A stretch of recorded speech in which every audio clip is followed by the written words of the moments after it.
Well, hey gang, today we're going to look at a Steve Cropper style guitar ballad. I say that, but really the song is most associated with Otis Redding. I've been loving you too long, which was if you haven't seen the performance at Monterey Pop '67, you gotta see it. It's just an absolute classic. But Steve Cropper's guitar ballad style, highly copied even by like the Black Crowes and their breakthrough album. I think the song's called Seeing Things. You should check that out. Anyway, it's a really easy riff, and it's also pretty cool. So I'm just going to demo it, and then we'll do it up close. We'll do this kind of in one take. Here it is. Here are the chords. We'll go over these chords in some detail as well. You'll recognize the style immediately.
And so forth.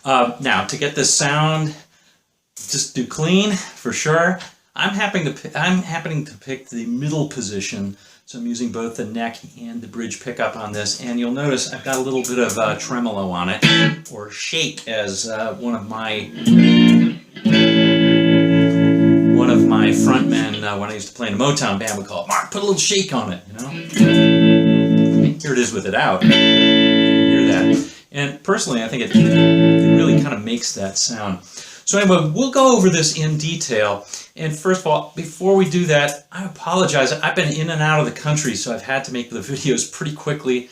I've been trying to stay on schedule, but we're going to do probably some more difficult ones, some more involved ones soon. But for now, I thought I could give you this one. Pretty cool stuff, pretty simple too. So we'll go over it right away. See you in just a second. Okay, so gang, I already told you, keep it clean. I've got it on the middle pickup. There's no middle pickup, but the middle position here. So the blend of the neck and the bridge. And I've got a tremolo unit on a stomp box I have for that. And the rate is not super high, but the depth is I've got the depth really cranked, so it's a pretty deep sound. All right, so let's learn the chords first, and there's really only one little lick here, and it's this. So imagine you're doing this is what we call the E chord in Cage, because it corresponds to the open E, right? Like this, but we're going to start out with the A up here with a root on the 5th fret, 6th string. So it's that one right there. And we're just going to arpeggiate it, starting on the 6th, going up to the 3rd and coming back, like so. And again.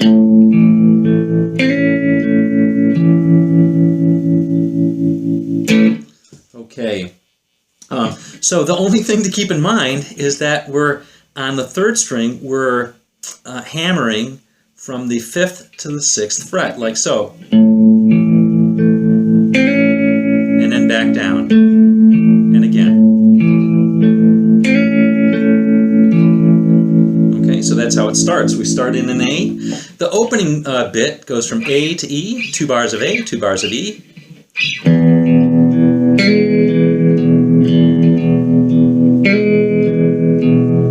Now, if you're playing backup and you've got like a pianist or whatever doing that, then there's little fills that are going in. That kind of stuff. Stuff like that. But we won't cover that. We're just going to cover the chords today. So it goes twice from A to E. That's the opening. Now, the regular verse goes as follows. That's A.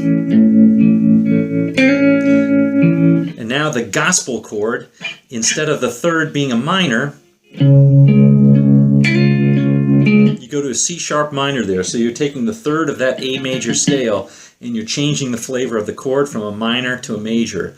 That's a classic gospel sort of move and soul move. Okay, so we're going A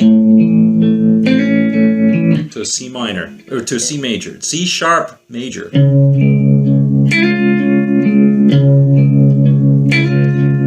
D major. Now another cool chord, F.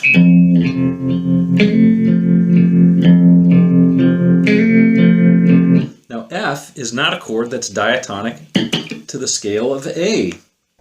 And in fact it kind of implies an A minor tonality. But that's one of the reasons why it's cool. Okay, so it goes to that F major, and then after that we're going back to the A, to the E,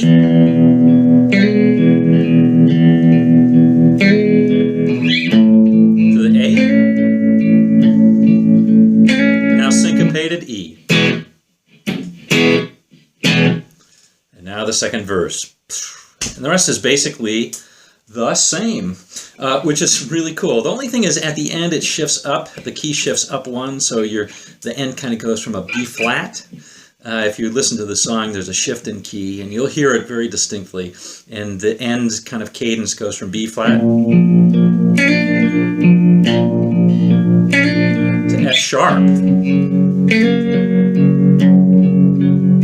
So instead of going to F, it goes to that F sharp because we've shifted up one. All right, basically, gang, that is it for this week. The only thing I did want to show you is I want to talk about that gospel chord just a little bit more, and then we'll call it a day. I find that very interesting. You can hear the normal, I'm going to take the tremolo off just for a second, how the normal thing that would work would be sort of like in the Wait by the band. Using the diatonic chords would go something like this, you know, an A major, and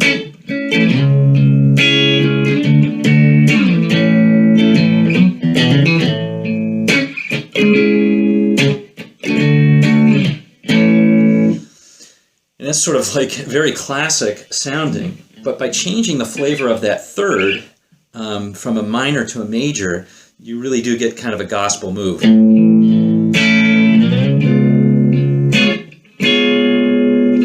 Hear the difference in that flavor. I should say one other thing that's kind of common is that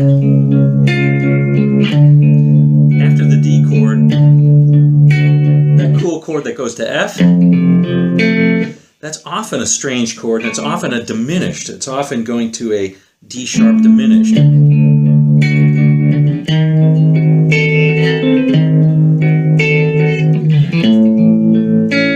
And that kind of sounds like John Mayer's I'm Going to Find Another You, and lots of other chords like it. So anyway, this is very typical of a lot of those chords, and that's about it. Anyway, I'm going on too long for this really simple and cool little riff. Try it out, and we'll see you on down the road.